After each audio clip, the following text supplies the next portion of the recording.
Time, so I'm going to turn it over to Mike.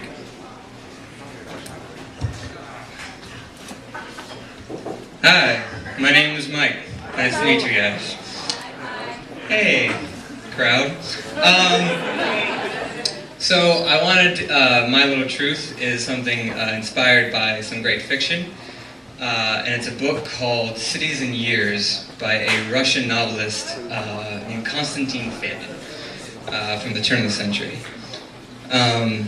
I'm 6 years old and I'm living in Texas. My family lived in a rental house for a couple of years, and then we moved to this new development, which was pretty frequent at the time. Just like they'd stripped all the land and it was just clay for miles, and then one house and then a couple of houses around the street. So I'm 6 years old and I'm lonely and I'm a 6-year-old. And one day, some kid comes knocking on our door. He's 11 years old. His name's BJ. Now I thought at the time BJ was just like a friendly 11-year-old who wanted to make me his little brother, but in hindsight I think, man, it's probably pretty hard being a middle schooler with a name like BJ, living in a neighborhood where there was no one else there. So I think BJ was pretty lonely too. BJ took me under his wing for one summer, and BJ, I think, watched a lot of Beavis and Butthead, because he kind of talked like this, and wore like these navy, like these crazy neon shirts and stuff like that, and we'd go just wander these construction sites, because the entire neighborhood is just vacant. If you haven't seen a construction site, particularly in Texas, because it's really hard clay, it's these like deep ruts in the ground with kind of foundations around them and stuff like that. So there's like exposed wires and just broken wood out of the ground, and just deep trenches everywhere, which is like the best playground for a 6-year-old boy you can ever imagine. By 2 o'clock in the afternoon, all the day laborers were gone, so these places were just empty. And BJ and I would go and we'd run around and we'd be crazy. Play hide and go seek, jump into big piles of dirt, just do awesome, terrible stuff my mom had no idea that we were doing. And one day BJ walked over and he grabbed a light bulb, a big floodlight, and he picks it up, and he looks at me and he smiles, and he smashes it. And I go, oh, that is awesome! Knowing it's wrong, but just being amazed. And BJ reaches down into this 6-pack of lights, picks one up, and hands it to me. I'm 6, and I got this little hand, and I'm holding this big floodlight, and I see my reflection in this light, and he looks at me and goes, break it! Okay, and so I had to I remember pulling back and having to bounce it on my little hand, and I just threw it down and just started laughing as all of these beautiful silver sparks kind of hit around the ground and glimmer in the Texas sun. And it was beautiful and it was amazing. And I was 6, and it was the first time I'd ever destroyed something. When you're 6, you break something, you got it by your mom, and it was this whole new world opened up to me. So BJ and I started dumpster diving. We would dive in these dumpsters and pull out 2x4s and break down the drywall on some of these houses. Yeah, this is awesome. This is like the best thing ever.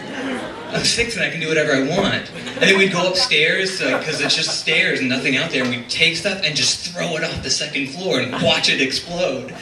Awesome! These were my summers. Not baseball, not swim team, destruction. So this kind of goes on for months. My mom has no idea. It's Texas, it's the suburbs, no one asks questions. And every day when we'd wake up and come back the next day, everything was fixed. So there's no punishment. The day laborers and all the construction workers came the next day. Oh, there's a pack of 18 floodlights, whatever, 6 more, who cares? Drywall, whatever, put that up in 5 minutes. They had stuff to get done, they didn't care. So BJ and I had free reign.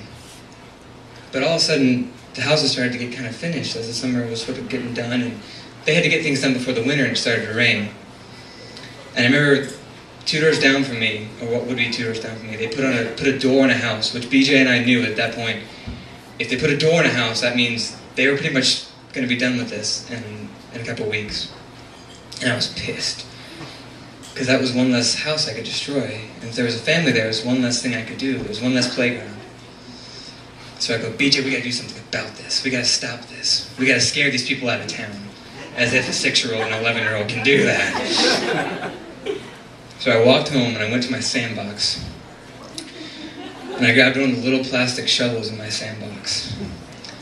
And I walked back to the construction site, opened up another door, walked inside a porta potty, reached down into the toilet,